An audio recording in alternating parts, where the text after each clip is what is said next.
ሰላም ጤና ይስጥልኝ አድማጭ ተመልካቾቻችን የጽናት ሚዲያ ቤተሰቦች እንደምን ቆያችሁ እንደምን አረፈዳችሁ። እንግዲህ ፕሮግራማችን ጀምረናል። እስከ ፕሮግራማችን ፍጻሜ አብራችሁ እንድትቆዩ በታላቅ አክብሮት እንጠይቃለን። የጽናት አድማጭ ተመልካቾቻችን እንደተለመደው ጽናትን እያዳመጣችሁ ላይክ፣ ሼር፣ ሰብስክራይብ ማድረጋችሁን እንዳትረሱ እንጠይቃለን። በተለይ ከቅርብ ጊዜ በኋላ ጽናት ሰብስክራይብ በጣም እየቀነሰ ነው። ብዙ አድማጭ ዝም ብሎ ነው የሚያዳምጠው። ስለዚህ ሰብስክራይብ ብታደርጉልን ሀሳባችን ወደ ህዝባችን የሚገባበት እድሎችን ታመቻቻላችሁ ብለን እናስባለን። ጽናትን የምትደግፉ ሰዎችም ከልብ እናመሰግናለን። የጽናት ሚዲያ ቤተሰብ ዛሬ ዋነኛ አጀንዳችን አዲስ አበባ ላይ ይሆናል። አዲስ አበባ ላይ አዳዲስ ሁኔታዎች እየተፈጠሩ ነው። አዳዲስ ፖለቲካዊ ሹመቶች እየተሰማ ነው። እነዚህ ጉዳዮች ላይ በስፋት በጥልቀት እንመጣበታለን።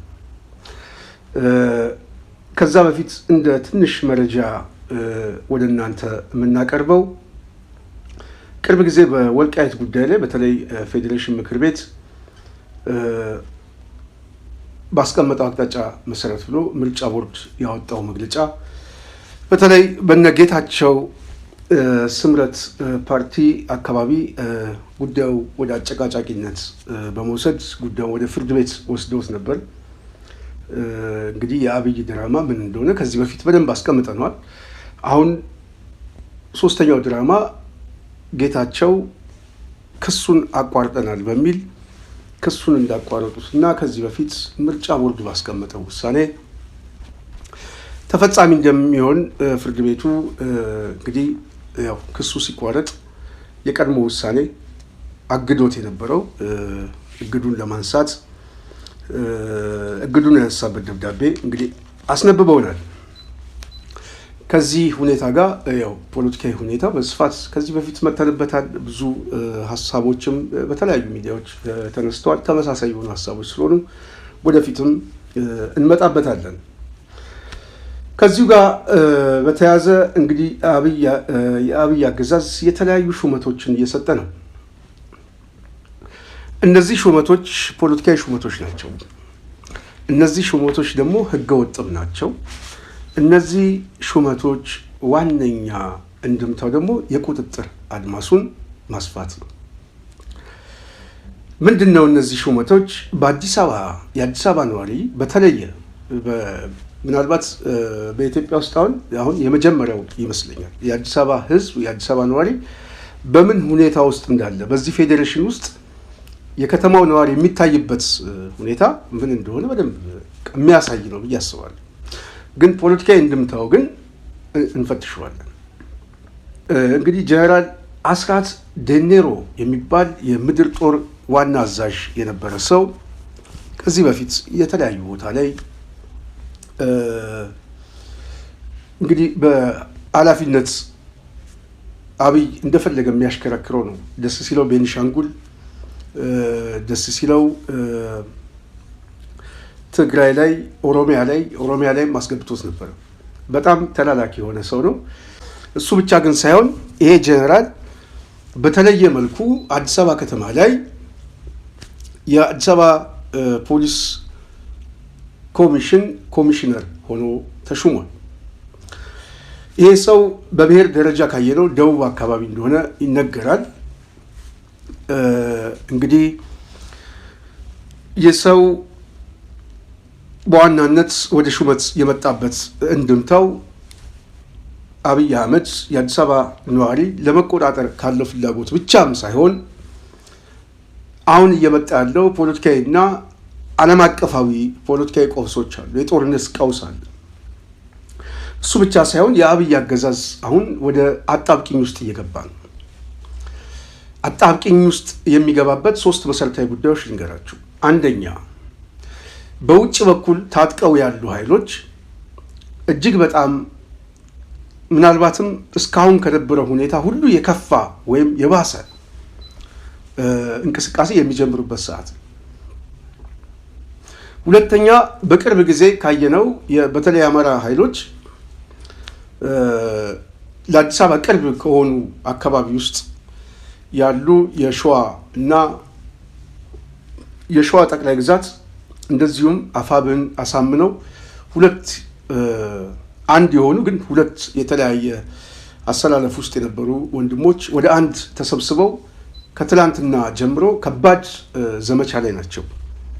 ዘመቻ ሸዋ ይሄ አዲስ የአማራ እንቅስቃሴ በአዲስ አበባ ላይ ከፍተኛ የሆነ ደጋግመን እንደገለጽ ነው የስበት ኃይል ሆኖ የመውጣት እድሉ በጣም ሰፊ ነው።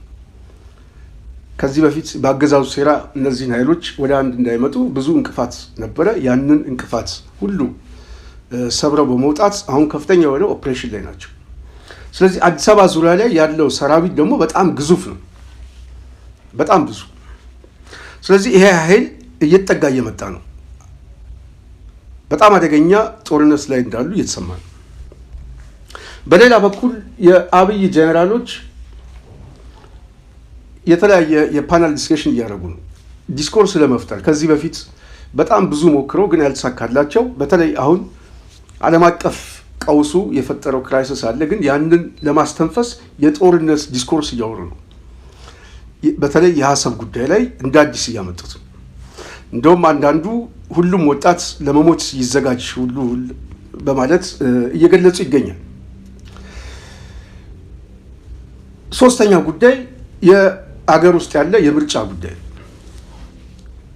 ስለዚህ አገዛዙ በነፃነት ኃይሉ እንደዚሁም አዲስ አበባ ዙሪያ ላይ አዲስ የተከፈተ ጦርነትና የኃይል አሰላለፍ፣ ውጫዊ እና ዓለም አቀፋዊ የትኩረት ሁኔታ፣ በሌላ በኩል በውስጥ በኩል ያለው የምርጫ ዝግጅት የሚል አብይ ያስቀመጠው የእንጦጦ የምርጫ ዝግጅት አለ።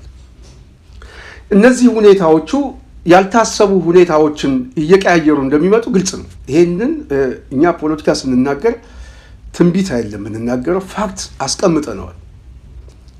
ከዚህ በፊትም አስቀምጠነዋል። በ2018 የአብይ አገዛዝ እኔ ፖለቲካ መገመትም እንደው ግምታዊ ትንተናም አስቀምጥ እንደው እተዋዋለሁ ማለት ከተሳሳትኩኝ ልሳሳት እችላለሁ፣ ግን በጣም መሰረታዊ የሆኑ የሴናሪዮ ስህተት እንዳለብኝ ይቀበላል። የአብይ አገዛዝ በ2018 ብለን ፌስቡክ ላይ ሁሉ ጽፈናል። በተደጋጋሚ ጊዜ በጽናት ሚዲያ ለጽናት ቤተሰቦች ያሳውቀናል። ይሄ ዓመት የአብይ የምጥ ዓመት ነው። በየትኛውም ሁኔታ አገዛዙ የሚወጣበት እድል 20% አይሆንም፣ ዝም ብለን ካየ ነው ሴናሪዎቹ ስናየው። ስለዚህ ይሄ አገዛዝ የሚገጥመው ክራይሲስ አለ። በውጫዊ ኃይሎች ተስበው የመምጣት እድሉ አለ።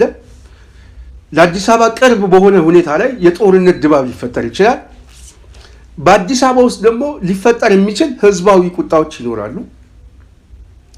እንደዚሁም ውጫዊ የሆነ መካረር ውስጥ የገቡ ኃይሎች ሳንቀደም እንቅደም ወይም ደግሞ በፍርሃት ውስጥ ያለ በመከላከል ውስጥ ያለ ኃይል የአብይ ኃይል ቀድሞም የሚጀምርበት እድሎች ይኖራሉ ተብሎ ባይታሰብም ሊፈጥር ግን ይችላል።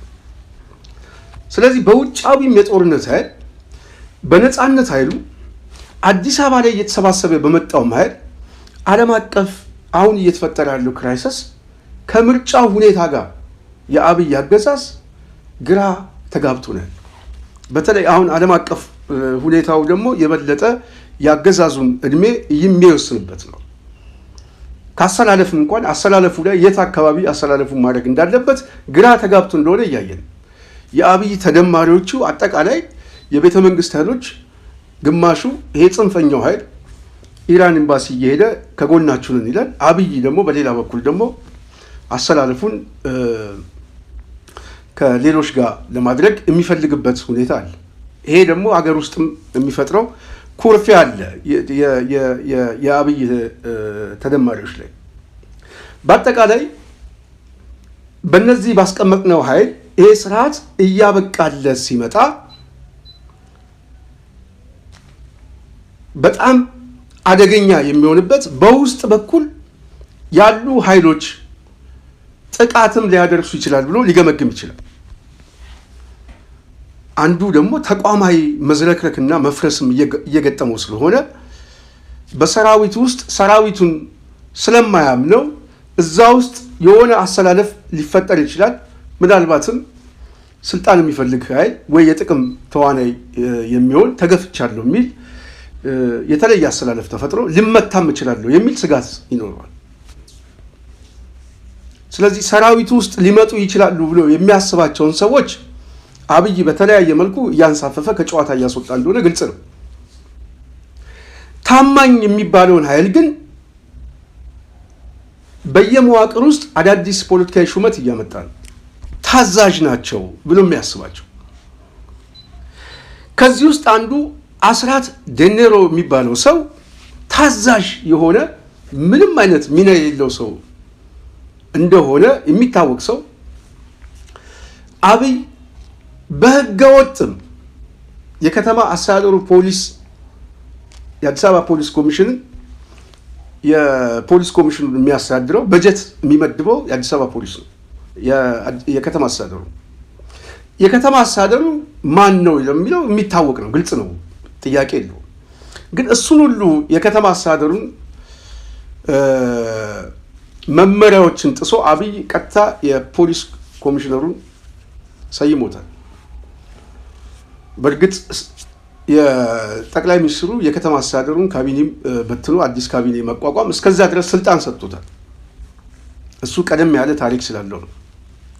በተለይ ከምርጫ 97 በኋላ የመጣ አዳዲስ መዋቅር ስለነበር። ስለዚህ የአብይ አገዛዝ ይህንን ሰው ሲያመጣ ከጀርባው ያመጣው ዋነኛው ሰው ነው። ከጀርባው የመጣው ምክትል ኮሚሽነር ሆኖ የመጣው ከኦሮሚያ ፖሊስ ኮሚሽን የነበረ ሰው ቶፊቅ አባ መደድ የተባለ ሰው ምክትል ሆኖ መጥቷል። ምክትሉ ነው ዋናው። እነዚህ ኃይሎች አዲስ አበባ ላይ ሲመጡ አዲስ አበባ ላይ ከዚህ በፊት የተለያየ ጥያቄ ሽመልስ አብዲሳ ኦሮሚያ አስተዳደር ጠይቋል። ምን ብሎ? እኛም የተለያዩ ሚዲያዎችም ዜና ሰርተዋል። በከተማ ውስጥ ያለ የጸጥታ መዋቅር በኦሮሚያ ስር ይተዳደሩ፣ ከአዲስ አበባ መውጣት አለበት፣ የፌዴራል መዋቅሩም ቢሆን አዲስ አበባ ላይ ያለው በኦሮሚያ መጠበቅ አለበት፣ የመንግስት ተቋማት ብሎ ጥያቄ ጠይቋል። በዚህ ጉዳይ ላይ የተወሰነ ማጉረምረም ውስጥ የገቡት ከዚህ በፊት ያው የተለያዩ በተቋም ውስጥ የተንጠባጠቡ ጥቂት ሰዎች ናቸው። እነዛን አሁን ከጨዋታው ገፍቷቸዋል። ፌዴራል ፖሊስ ኮሚሽን በዋናነት የሚመራው ወንጀል መከላከሉ ነው። አብዛኛው የሰራዊት ተቋም ያለው እሱም ቢሆን የሚታወቅ ሰው ነው። ኦህዴድ የሆነ ከኦህዴድ የመጣ ሰው ነው። አዲስ አበባ ፖሊስ ኮሚሽንም ቢሆን ኮሚሽነር ጌቱ አርጋው የሚባል የአዳነች ተላላኪ የሆነ የአብይ ተላላኪ የሆነ ሰው ነው። ሚና የሌለው ሰው ነው። ግን በዋናነት ጀነራሉን ማስቀመጥ የተፈለገው ቅድም ባልኳችሁ አዲስ አበባ ላይ የሚፈጠር ክራይሲሶች አሉ ተብሎ ተሰግቷል። አንዱ ይሄ። ሁለተኛው ግን አዲስ አበባን ማስጨነቅ የሚጀመርበት ታይሚንግ ነው። የአብይ አገዛዝ ስልጣኑን ሲያጣ በዋናነት ከተማ አቀፍ የሆነ ሽብር ውስጥ ነው የሚገባው። ከተማው ልጅ እጠፋለሁ ነው የሚለው። እስከዛ ድረስ አብሮ ይሄዳል። ወደፊት የምናየው ግን የከተማውን ሕዝብ ማስጨነቅ አንድ የፖለቲካ ማስጨነቅ አድርጎ ስለሚያይ ለመጀመሪያ ጊዜ አዲስ አበባ ከተማ አስተዳደር በጀነራል እንዲተዳደር የከተማ አስተዳደሩ ፖሊስ ሲመጣ ወታደራዊ ቴክኦቨር እያደረገ እየመጣ ነው። የከተማው የጸጥታ መዋቅር በማን እየመጣ ነው? በወታደሩ እየመጣ ነው። በወታደሩ ሲመጣ ወታደሩን የሚያስቀምጠው የከተማው የፖሊስ ኮሚሽን ተብሎ በዋናነት ደግሞ ኦሮሚያ ፖሊስ ኮሚሽን በኮሚሽነር ቶፊቅ የተባለ ሰው እየተሰባሰበ የከተማ አስተዳደሩ ሚና ይታወቃል።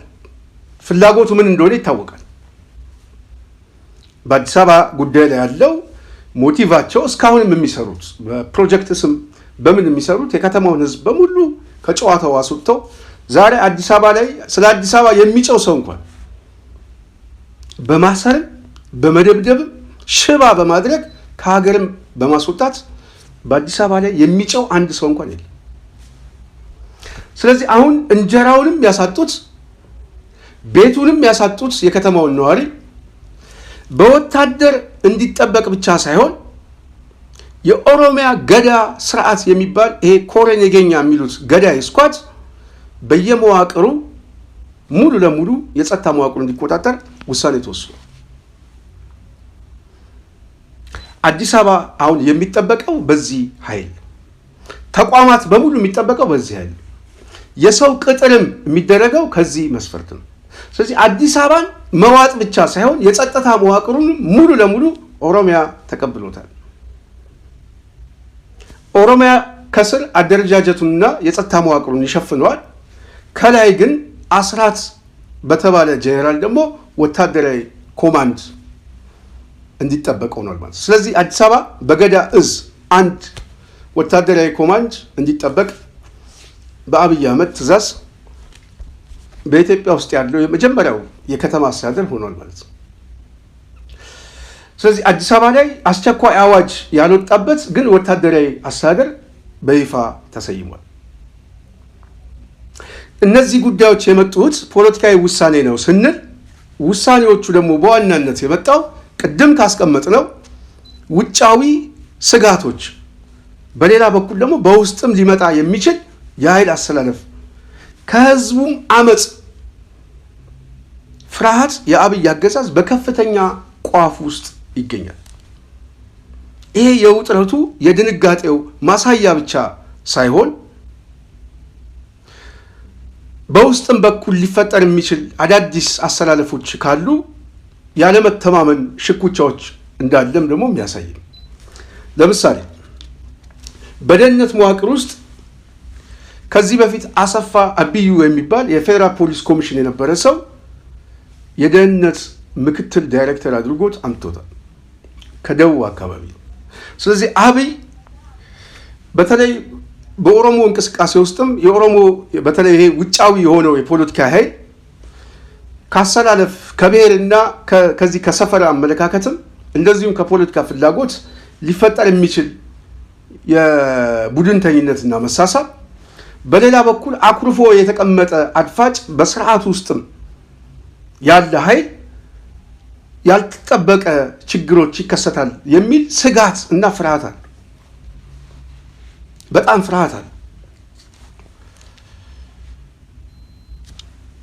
ቅርብ ጊዜ ኢራን ላይ በተለይ አያቶላውን ጨምሮ በርካታ ሰዎች ከሞቱ በኋላ አንድ ከፍተኛ ጄኔራል እንደሆነና እሱም አምልጦ ወደ እስራኤል እንደገባ ከሞሳድ ጋር አብሮ እንደሚሰራ በዜና አውታር በስፋት ሲዘገብ ነበር። አብይ እንደዚህ አይነት አሰላለፎች አሁን ያስደነግጠዋል። ከውጫዊ ኃይል ጋር ሊሰራ የሚችል ኃይል ብልጽግና ውስጥ አለ ብሎ ብልጽግና ገምግሟል። ስለዚህ ስርዓቱ አንደኛ በውስጥ አለመተማመን በከፍተኛ ድንጋጤ ውስጥ አለ። በሚቀርቧቸው ሰዎች ስርዓቱን ማስጠበቅ አሁን ግዴታ ሆኖበታል። አዲስ አበባን ግን በተለየ መልኩ በወታደራዊ እዝ እና ለአብይ በሚቀርብ የኮሬ ነገኛ አብይ የሚያደራጀው ኃይል ሙሉ ለሙሉ የጸጥታ መዋቅሩን ማስጠበቅ አሁን ግዴታ ሆኗል። ይሄ ያገዛዙን ድንጋጤ ብቻ ሳይሆን የሚያሳየው የፍርሰቱንም ምልክት የሚያሳይ የጽናት ሚዲያ ቤተሰብ ለዚህ ማስረጃችን ዘሀበሻ አንድ ዘገባ አንድ ዜና አሰምቷል። የአብይ አገዛዝ መዋቅራዊ ሰንሰለቱ ከዘረፋ ጋር የተገናኘ እንደሆነ አዲስ አበባ ምናልባት ስማቸውን እና ለደህንነታቸው ድምፃቸውን ቀይረን የምናሰማቸው መረጃ ይኖራል። ግን የአዲስ አበባ ከውስጥ ያገኘው መረጃ ስለ አዲስ አበባ ዘሀበሻ የዘገበው ጥሩ ማሳያ ሆኖ ይመጣል። በተለይ ለምንተነትነው ግምገማችን ስርዓቱ ውስጣዊ መበስበሱ ብቻ ሳይሆን የተለያዩ የቡድን አሰላለፎች አሉ። ከምንወድቅ ይልቅ የያዝነውን ይዘን እንጥፋ የሚል ዘረፋ ተጀምሯል በከፍተኛ ደረጃ። እንደውም አሁን የነዳጅ ባለስልጣኖች እየታሰሩ እንደሆነ እየተሰማ ነው። የኦህዴድ የአብይ ያስቀመጣቸው ባለስልጣኖች እሱ ብቻ ሳይሆን በከተማ ውስጥ የተለያየ ዘረፋ መዋቅር ሙስና ይከላከላል የሚለው የሙስና ጸረ ሙስና ተቋም ራሱ የዘረፋው አካል ሆኗል። ለምን? የስርዓቱን ፍርሰት እያየው ነው። የወደቀ ስርዓት ላይ መጨረሻ ላይ ሌባ ነው የሚሸከመው። እኛም ድርሻችን እንያዝ የሚል የድርሻ ክፍፍል ነው ያዙት። ዘሀበሻ የዘገበውን ትንሽ እንስማው። ፌዴራል መንግስቱ በመጪው ግንቦት ወር የሚካሄደው ምርጫ ተከትሎ የአዲስ አበባ ከተማ ፖሊስ ኮሚሽንን ሙሉ በሙሉ ወደ ወታደራዊ የእዝ ስርዓት በሚያመራ መልኩ ከፍተኛ የሹምሽር እርምጃ ወሰደ። በዚህም መሰረት የአዲስ አበባ ፖሊስ ጠቅላይ መምሪያን በበላይነት እንዲመሩ ከፍተኛ የጦር መኮንን የሆኑት ሌተናል ጄኔራል አስራት ደኔሮ ተሾመዋል። አዲሱ ኮሚሽነር በምክትልነት እንዲያግዙ ደግሞ በጠቅላይ ሚኒስትር ጽሕፈት ቤት በጸጥታ ኃላፊነት ሲሰሩ የቆዩት ረዳት ኮሚሽነር ቶፊቅ መደድ እንዲሁም አቶ ኤርዚቅ ኢሳ ተመድበዋል። ይህ የሹመት እርምጃ በከተማዋ የጸጥታ መዋቅር ላይ መሰረታዊ ለውጥ ያመጣ ቢሆንም የትግበራ ሂደቱ ግን እጅግ አግራሞትን የፈጠረ ነበር። የቅርብ ምንጮች እንደሚያስረዱት ከኃላፊነታቸው የተነሱት የቀድሞ የፖሊስ ኮሚሽነር ጌቱ አርጋውና ኮሚሽነር ሐሰን የመባረር ዜናቸውን የሰሙት የፌስቡክ ገጾች ላይ መረጃው ሲወጣ ልክ እንደ ማንኛውም ተራ ዜጋ ነው። ኃላፊዎቹ ሹምሽር ይፋ እስከሚደረግበት ደቂቃ ድረስ በቢሮአቸው ሆነው ባለጉዳዮችን ሲያስተናግዱና የዕለት ተዕለት ስራቸውን ሲመሩ የነበረ ሲሆን ዜናው ከማህበራዊ ሚዲያ ሲመለከቱ ከፍተኛ ድንጋጤና ግራ መጋባትም ታይቶባቸዋል ተብሏል። የዚህ ያልተጠበቀ ሹምሽር ዋነኛ መነሻ ምርጫው ቢሆንም በፖሊስ አመራር ውስጥ ስር የሰደደ የቆየና የተደራጀ ሌብነት እንዲሁም ህገወጥ አሰራር ሌላኛው ገፊ ምክንያት መሆኑም ተነግሯል። ነዋሪው በተቋሙ አሰራር በእጅጉ እያለቀሰና እየተማረረ እንደነበረ የሚገልጹት ምንጮች አንዳንድ የፖሊስ አመራሮች ዜጎችን እያገቱ ከፍተኛ ገንዘብ ይቀበሉ እንደነበሩም አጋልጠዋል። ጉዳይን ለማስፈጸም ወይም በንግድ ተቀናቃኞች ላይ የጥቃት እርምጃ ለመውሰድ ከግለሰብ ባለሀብቶች ገንዘብ በመቀበል ንጹሃንን ማሰር እንዲሁም የውጭ ሀገር ዘመድ አላቸው የተባሉና አቅም ያላቸውን ዜጎች በማሰር በገንዘብ መደራደር በከተማዋ ፖሊስ ውስጥ በስፋት ተንሰራፍቶ የቆየ አደገኛ ወንጀል መሆኑም ሲነገር ቆይቷል።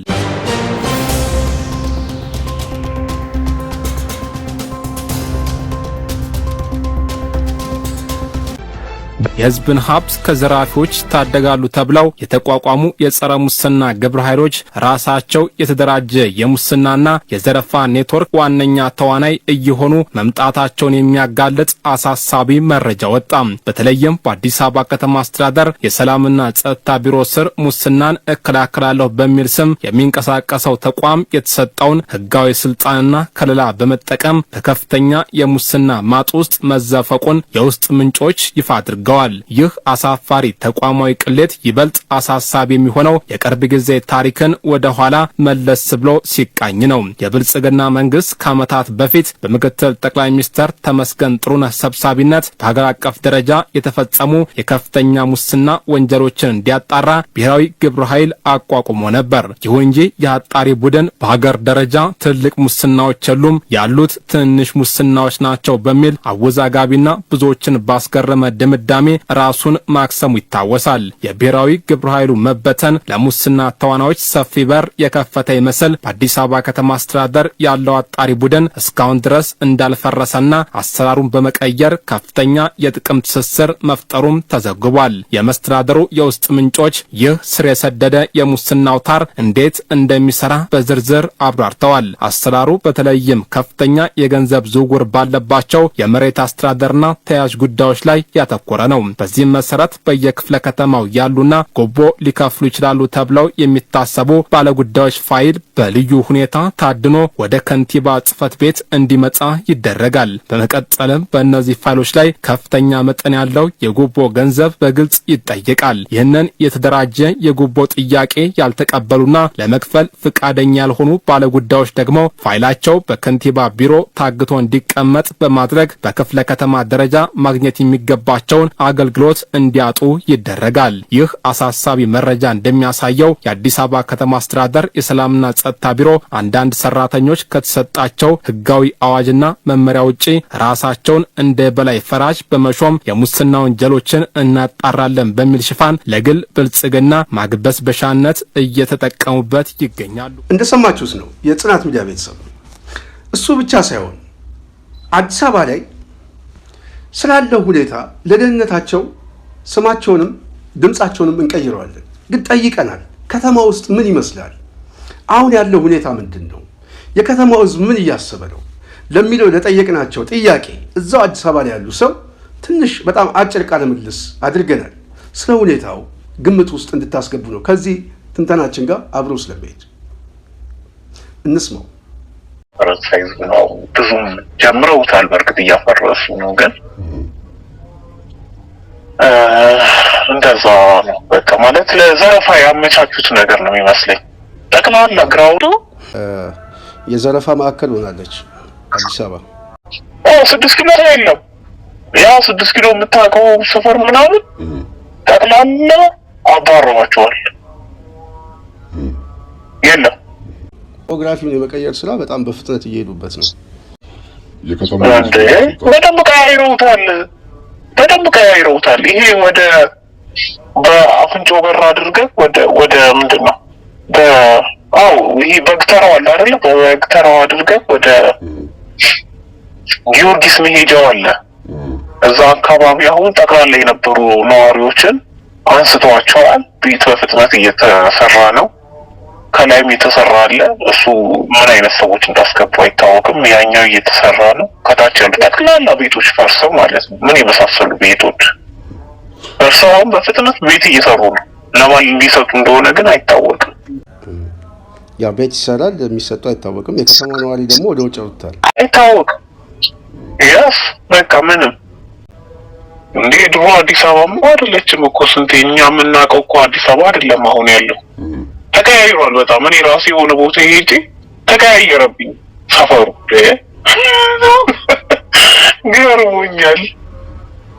ምንም በቃ ማለት ቀያይረውታል። በቃ ነባሪ አዲስ አበባ ነዋሪዎችን በማንሳት ለምሳሌ ይመስለኛል አሁን ፓርክ ምናምን ሰራል ላይ ማለት የሆነ የብልጽግና ምናምን ከዛ በኋላ ቀስ እያሉ ደግሞ ቤት ይሰሩበታል ማለት ነው።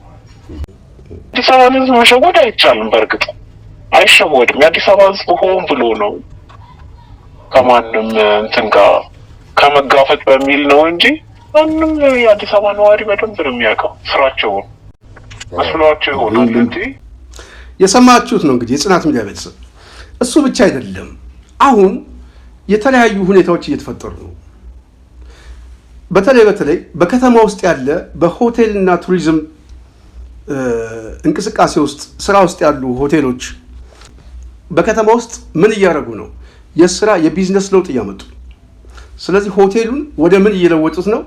ወደ ሆስፒታል እየለወጡት ነው። ምክንያቱም ሆስፒታል የሚሆነው ግጭት አለ። ህዝቡ አሁን በከፍተኛ ደረጃ በጦርነት ውስጥ ነው ያለው። ስለዚህ በሆቴል ሰላም ሲኖር ነው የቱሪዝም እንቅስቃሴ የሚስፋፋው። ሰላም ከሌለ ግን ቱሪዝም የለም፣ ጎብኚዎቹ አይመጡም። ስለዚህ ሆቴሎቹ ተጠቃሚ የላቸው። ተጠቃሚ ከሌላቸው ይከስራሉ። ብድር አለባቸው፣ የተለያዩ ዕዳ አለባቸው፣ ግብር አለባቸው። ስለዚህ አሁን ኢትዮጵያ ውስጥ ያለው አብይ ያዋለደው ጦርነት ነው። ሚሊዮኖችን እየበላ ያለ ጦርነት። ስለዚህ ሚሊዮኖችን እየበላ ባለ ጦርነት ውስጥ የሚያዋጣው ሆቴል ሳይሆን ሆስፒታል። በግጭት ውስጥ የሚጎዳ ሰው አለ፣ የሚሞት ሰው አለ፣ የሚቆስል አለ። ስለዚህ አገሪቷ ቁስል አካሚ ሆስፒታል ነው ያስቀመጠላት አብይ አህመድ። አጠቃላይ በቀውስ ውስጥ ገብቶ ቀውሱ ደግሞ ወደ ለየለት ፍርሰት ውስጥ የሚያስገባ ሁኔታ ውስጥ ነው የገባው። ይሄ ባለበት ሁኔታ ዓለም አቀፍ ክራይሲሱ ተጨምሮ የአብይ አገዛዝ ሊተርፍ የሚችልበት እድል የለም። ስለዚህ አገሪቱ ውስጥ ያለው ሁኔታ በምን አይነት አገዛዝ ውስጥ እንዳለ ማሳያል። የቀውሱ የጦርነቱ ሁኔታ ማሳያል። ይሄ ባለበት ሁኔታ አገዛዙ ከመውደቁ በፊት ያለው ምርጫ የመጨረሻውን አገዛዝ ወታደራዊ አገዛዝ አድርጎ መቀየር ነው። አሁን ወታደራዊ አገዛዝን እየቀየረ ነው። በአዲስ አበባ ላይ እያለማመደ ነው። በወታደራዊ እዝ በኮር ነገኛ ደግሞ መዋቅራዊ የጸጥታ መዋቅር እየተከበበ ነው። ይሄ የመጨረሻው ጣረ ሞቱ ስለመሆኑ በቂ የሆነ ማሳያ ይመስለኛል። ስለዚህ የጽናት ሚዲያ ቤተሰብ ስለዚህ አዲስ አበባ ላይ እየመጣ ያለውን አደጋ እያንዳንዱ ሰው ከዚህ በፊት በደጋጋሚ ገልጸናል። አሁን ግን በደራጀ መዋቅር ነው የመጣው። የመንግስት መዋቅር የሚለውን ይሄ ሽፍታ እንዲቆጣጠረው ከፊት ወታደሩን በማስቀመጥ ከኋላ ግን የአባት ወርቤ አደራጅ ዋነኛ ሞተር የሚሆኑ ሰዎችን በምክትል ደረጃ ያስቀመጠው ቶፊቅ አባ መደድ የሚባለው ሰው በቂ ማሳያ ነው። ከኦሮሚያ አምጥተው ያስቀመጡት ሰው። ስለዚህ ምን እየተፈጠረ ነው? አዲስ አበባ ላይ አደገኛ ሁኔታዎች ከፊቱ እየመጡ ነው። ከባድ የሆነ አፈና፣ ግድያ፣ እስራት፣ መሰወር፣ ያልታሰቡ አደጋዎች በአዲስ አበባ ውስጥ የምናይባቸው የምንሰማባቸው ጊዜዎች ከየትኛውም ጊዜ በላይ እየጨመሩ እየመጡ ከየትኛውም ጊዜ በላይ ከምንም ጊዜ በላይ ደግሞ የሚያስፈራው ህዝቡ ይነሳብናል የሚል ከፍተኛ ፍርሃት አላቸው። ስለዚህ አዲስ አበባ የትኩረት ማዕከል ነች ስንል ይሄ የሹመት ሁኔታው ማሳያ ነው። ብልጽግና በምን አይነት ቋፍ ውስጥም እንዳለ አሁን ያለበት ሁኔታ ማሳያዎች ናቸው።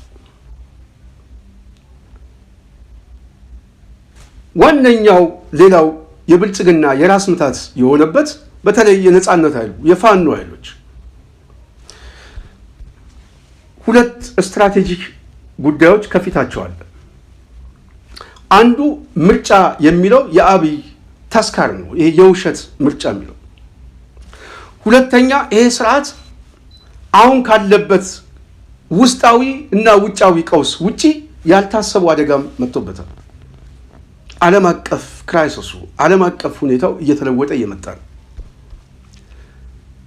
ይሄ ሁኔታ አገዛዙ በከፍተኛ ድንጋጤ ውስጥ ገብቶ እንደውም የገንዘብ ሚኒስቴር መግለጫ ሰጥቷል። ነዳጅ እየቆጠባችሁ እያሉ ፍርሃት ውስጥ ገብቷል።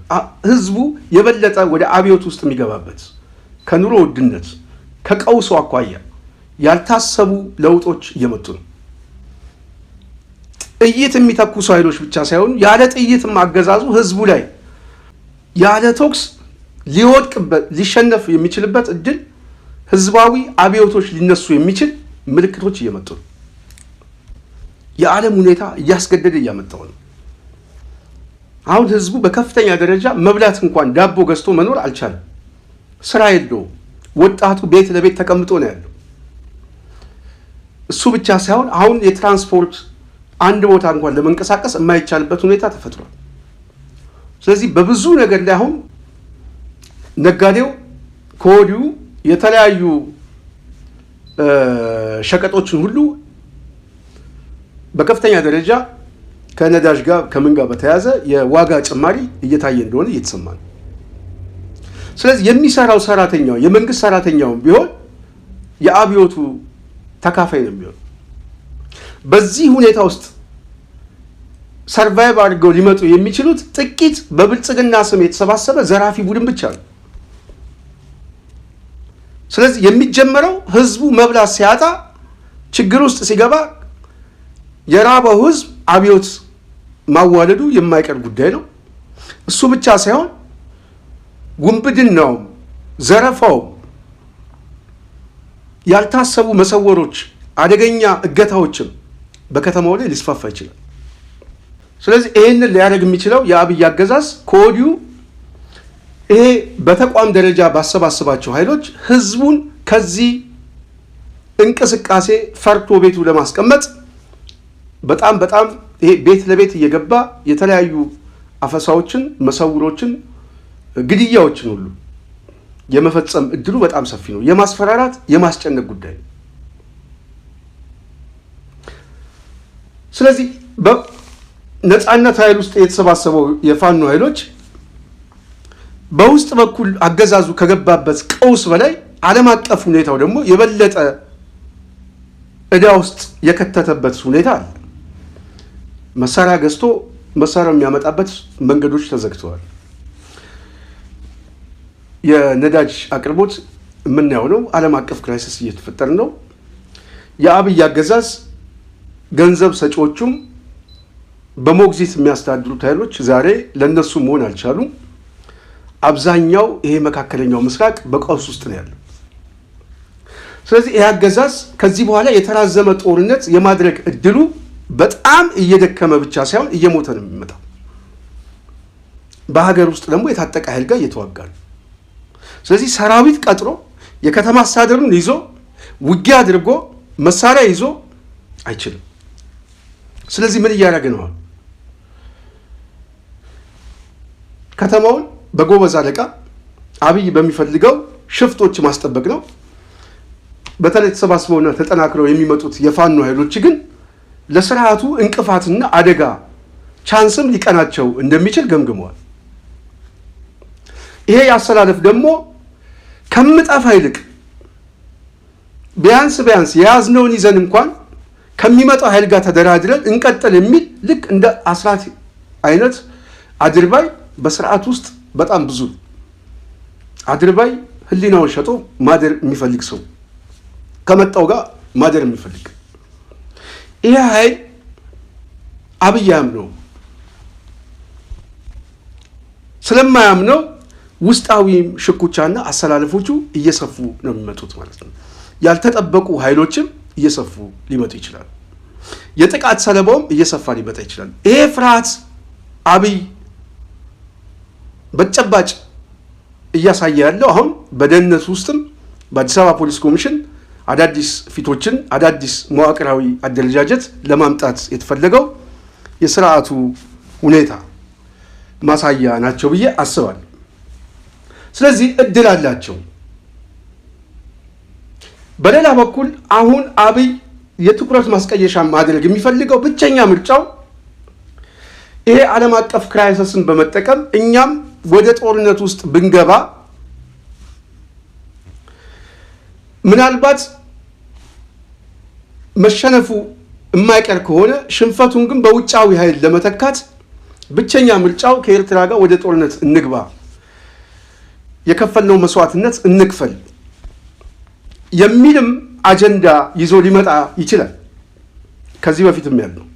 ስለዚህ ይሄንን ሲያደርግ አዳዲስ ቅስቀሳዎችን አሁን እየሰማን ያለ ነው። እያንዳንዱ ወጣት ይዘጋጅ ምናምን የሚል የጦርነት ዲስኮርስ የመጣው ጦርነቱን ለመጀመር ካለ ቁመና ሳይሆን የአማራ ኃይሎች የተሰባሰቡ ኃይሎች በውስጥም በኩል ህዝባዊ እንቅስቃሴውም ያልታሰቡ አደጋዎች መጥቶ ስርዓቱ አደጋ ውስጥ ነው ብሎ ካሰበ አጠቃላይ ትኩረቱን ለአንድ ሳምንት የሚሆን ለአንድ ወር እቀይረዋለሁ ብሎ ሊያስብ ይችላል።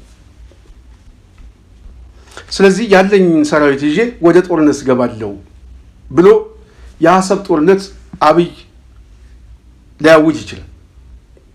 ምርጫውንም እንዝጋ፣ እንደዚሁም ደግሞ እየመጣ ያለ አዲስ አበባ ዙሪያ ላይ የተሰባሰበ ያለው እንቅስቃሴ በተወሰነ መልኩ ማሸነፉ የማይቀር ከሆነ ሽንፈቱን ወደ ውጫዊ ለማዞር ጦርነትም ለመጀመር ሊያስብ ይችላል። ባለቀ ሰዓት ቀዩን ከማየቱ በፊት የመጨረሻው ማስተዘኛ ይሄ በሆነበት ሰዓት አዲስ አበባ ላይ ግን በጣም የሚሰጋው የአዲስ አበባ ውስጥ ያለ ኃይል ምናልባት ቀርቦ መምጣትም ወይም ደግሞ በውስጡ በኩል ያለ የታጠቀ ኃይል የተለያየ ችግሮች ያደርሱብናል የሚል ስጋትና ፍርሃት ስላለ አብዛኛውን ሰራዊት አብይ በሚያምነው የገዳ እንቅስቃሴ በዚህ እዝ በወታደራዊ መዋቅር እንዲጠበቅ ዛሬ ውሳኔ ሰጥቷል ማለት ነው። ስለዚህ በአዲስ አበባ ላይ ከባድ ሁኔታዎች እየመጡ ነው። አሰላለፉ ውጫዊ የሚሆን በውስጥ በኩል ያለውም ሁኔታ በህዝባዊ እምቢተኝነትም ቢሆን ትግሉ የሚያልቀው አዲስ አበባ ላይ። ስለዚህ አዲስ አበባ ላይ ሊፈጠር የሚችለው አደጋ በጣም የጎላ ነው ማለት ነው። የትግሉ መጨረሻ አዲስ አበባ ስለሆነ ስለዚህ ህዝቡ ማድረግ ያለበት በተለይ ወጣቱ እየመጣ ያለውን አደጋ በማየት በጣም በጣም በጣም በስነ ልቦና ራሱን ማዘጋጀት ሳይግድ ያስፈልጋል። የአዲስ አበባ ግንባር እየመጣ ነው፣ እየተሳበ ነው። ተፈለገም ተወደደም ተጠላም እየመጣ ነው። አብይ ደግሞ ይሄ ስለገባው የአዲስ አበባን አጠቃላይ የጸጥታ መዋቅር በወታደር ኮማንድ ስር አደርገዋለሁ ብሎ ውሳኔ ሰጥቷል። ለመጀመሪያ ጊዜ የትኛው ከተማ ነው በጄኔራል እስካሁን አንድ የፖሊስ ኮሚሽን እየተጠበቀ ያለው? አዲስ አበባ ላይ። ሲዳማ ክልል አይደለም፣ ኦሮሚያ ክልል አይደለም፣ አማራ ክልል ያው ይታወቃል። ባለፉት 3 ዓመታት አጠቃላይ ወታደራዊ ኮማንድ ነው ሁሉንም የሚያዘው። አሁን ግን ካፒታል ሲቲው ዋና ከተማዋ አዲስ አበባ ኦህዴድ ያጣነውን እንጣ እንጂ አዲስ አበባ ላይ ይህንን ቡድን ይህንን የጥቅም ሰንሰለት አንለቅም የሚል አጥፍቶ እስከ መጥፋት ሊደርስ የሚችልበት ሁኔታ እያየን ነው። ስለዚህ ከተማው ላይ ህዝቡ በተለይ መሰባሰብ፣ ከተማው ላይ ያለ ህዝብ ከየትኛውም በላይ የጥቃቱን ሁኔታ ማንበብ፣ በከተማው ላይ በአዲስ አበባ ላይ ሊደረግ የሚችል ያልታሰቡ ሁኔታዎችን በጥልቀት መገምገም የግድ ያስፈልጋል። ህዝባዊ ቁጣዎችንም ማነሳሳት የሚቻልበት እድሎች አሁን እየተፈጠሩ ነው። ስለዚህ በየአካባቢው ህዝቡ ተደራጅቶ ለህዝባዊ እምቢተኝነቱ ላይ መዘጋጀት መቻል አለበት። ይሄ ማለት የተለያየ ይህንን ትግል ሊገፋ የሚችል የትግሉ ባለቤቶች የሉም ማለት አይደለም። አለ፣ ከዜሮ የሚጀምር አይደለም። በጣም በጣም ለቁጥር የሚከብድ ብልጽግናን በሰዓታት ውስጥ ማፈራረስ የሚችል ህዝባዊ ኃይል አዲስ አበባ ውስጥ አለ። ይህንን ስንገመግም በግምት ሳይሆን በመረጃ ነው። ይህንን ፍርሃት ስለገባቸው ጀነራልም ቢያመጣ ገዳ ኮማንዶም ቢመጣ አዲስ አበባ ላይ የአብይ አገዛዝ ተሸንፎ ተዋርዶ ከመሸነፍ ውጭ ምርጫ የለው፣ እድልም የለው። ግን እሱ ብቻ አይደለም፣ የነፃነት ኃይሉም ተጠናክሮ እየመጣበት ነው። በአዲስ አበባ ዙሪያ ላይ ውጊያ አለው፣ እየተሳሳበ ነው። የመሃሉ ከዳሩ እየተሳሳበ ነው። ስለዚህ የስርዓቱ ፍጻሜ እየመጣ ነው። አዲስ አበባ ላይ የተለያዩ ምልክቶች እያየን ነው። የአስራት ደኔሮ ወደ ኮሚሽነርነት መምጣት የአብይ አገዛዝ የገባበት ውጫዊና ውስጣዊ ቅርቃሮቹ ማሳያ ነው። አሁን በደህንነት ተቋሙ ውስጥም አዳዲስ ሰዎችን እያመጣ ነው። ታማኝ የሚላቸውን በተለይ ደግሞ ከደቡብ አካባቢ ከምናምን እየሰበሰበ አብይ እንደዚህ ወለጋ አካባቢ ላይ በጣላበት ሰዓት የወለጋ መዋቅር ከየትኛውም የመንግስት መዋቅር ውስጥ ያሰናብታል። ባሌ አካባቢ ላይ የኃይል አሰላለፍ እነ ጀዋር ጋር ካለ የባሌን የምስራቁን የፖለቲካ እንቅስቃሴ ይገተዋል። ከለማ ጋር ሲጣላ የወለጋን እንቅስቃሴ ይገተዋል። የስበት ማዕከል ራሱ ኦሮሚያን የሚጠቀምበት አብይ ከሱ የኃይል አሰላለፍና የፖለቲካ ድጋፍ አኳያል። ስለዚህ አባት ወርቤ ምናምን ተብሎ ይሄ ገዳ ኮማንዶ ምናምን ተብሎ የሚመጣው በዋናነት ከአብይ የፖለቲካ አሰላለፍ አካባቢ እንደሆነ መገመት ያስፈልጋል። ስለዚህ ታማኝ በሚለው ሰራዊት ራሱን ማስጠበቅ ነው አሁን የመጨረሻ ምርጫ የሆነው ማለት ነው። ከዚህ በኋላ ሌላ ምርጫ የለውም። አሁን ጦርነቶች ሁሉ እየተሳቡ እየመጡ ነው። ወደ ከተማው እየመጡ ነው። ወደ አዲስ አበባ እየመጡ ነው። ይሄ ደግሞ ለህልውና ትግል የሚታገሉ ሰዎች ምርጫ የሌለው ብቸኛ እድል ነው። በውስጥም በውጫዊ ሁኔታው የተወጠረ አገዛዝ ነው። ገንዘብ የለንም፣ ነዳጅ ቆጥቡ ብሎ መግለጫ ሰጥቷል። የዓለም ሁኔታ እየተለወጠ ነው። ስለዚህ ስርዓቱ የመጨረሻው ስንብት 2018 ላይ ነው ስንል በማስረጃ ነው። ይሄንን ግን በአይናችን ደግሞ እናየዋለን። እዚህ ላይ ነው ከተሳሳትኩኝ ምናልባት ልንሳሳት እንችላለን። የመላእክት ስብስብ አይደለም። ግን ግምታችን ግን በጣም በጣም ሰፊ የሆነ ስህተት እንዳለው እኔ ይቀበላል። ስለዚህ አብይ ተወደደም ተጠላ የሚድንበት እድል ስለሌለ አዲስ አበባና በደህንነት መዋቅር ውስጥም እንደዚሁም በጸጥታ መዋቅር ውስጥም አዳዲስ አሰላለፎችን እያየን ነው። ይሄ የሚያሳየው የስርዓቱ መፈራረስ ውድቀት የሚያሳየው በጣም በጣም በፈጠነ ጊዜ ውስጥ እንደውም ከገመትነው ጊዜ በላይ እየፈጠነ እየመጣ ነው። ስለዚህ እነዚህ አይነት ሁኔታዎች የፋኖ እንቅስቃሴዎችም ተጠናክረው እድሎችን ሊጠቀሙበት የሚችል እድል በጣም ሰፊ ነው። የአዲስ አበባ ሁኔታ መደራጀት የግድ ያስፈልጋል። አደጋ እየመጣበት እንደሆነ ማንበብ፣ ከአደጋው ለመውጣት ግን ብቸኛ ምርጫው ወደ ህዝባዊ ቁጣ መግባት ነው። ለዛ ደግሞ ብዙ አደረጃጀት፣ ብዙ የከተማውን የማይታይ የአብይ እንቅስቃሴዎችን በደንብ መገምገም ያስፈልጋል ብዬ አስባለሁ። እየመጣ ያለው ሽፍታ ቡድን ከተማው ላይ ውንብድና ለመፈጸም አጥፍቶ ለመጥፋት የቆረጠ ኃይል እንደሆነ ከግምት በማስገባት በእነሱ ቁጣ ልክ በእነሱ እልህ ልክ ሌላውን መደራጀት መሰባሰብ ግድ ያስፈልጋል ብዬ አስባለሁ። የአስራት ዴኔሮ የኮሚሽነር ሆኖ መምጣት አብይ አህመድ በውስጥ በኩል ካለው የኃይል አሰላለፍ ሽኩቻ እና አለመተማመን ውጫዊ የነጻነት ታጋዮቹ በከተማው ዙሪያ መጠናከር እንደዚሁም ደግሞ በዓለም አቀፍ ጫናዎችና ክራይሰስ እየተፈጠረ ያለው የኑሮ ውድነት ህዝቡ ወደ ህዝባዊ እምቢተኝነት የመግባት እድሉ በጣም እየሰፋ ነው ብሎ ስለገመገሙ ይሄ ሁኔታ ያስጨነቀው አገዛዝ ከፍርሰቱ በፊት ከተማውን በወታደር እዝ እና በኮሬኔ ገኛ ላስጠብቅ ብሎ ከኦሮሚያ ምክትሉን ከምድር ጦር ጀነራሉን በማምጣት እንግዲህ የስልጣን ሹመት እየሰጠ እንደሆነ እየተሰማ ነው። ይሄ ሁኔታ እንድምታው ውድቀት ነው የሚል ግምገማ ነው ያለኝ።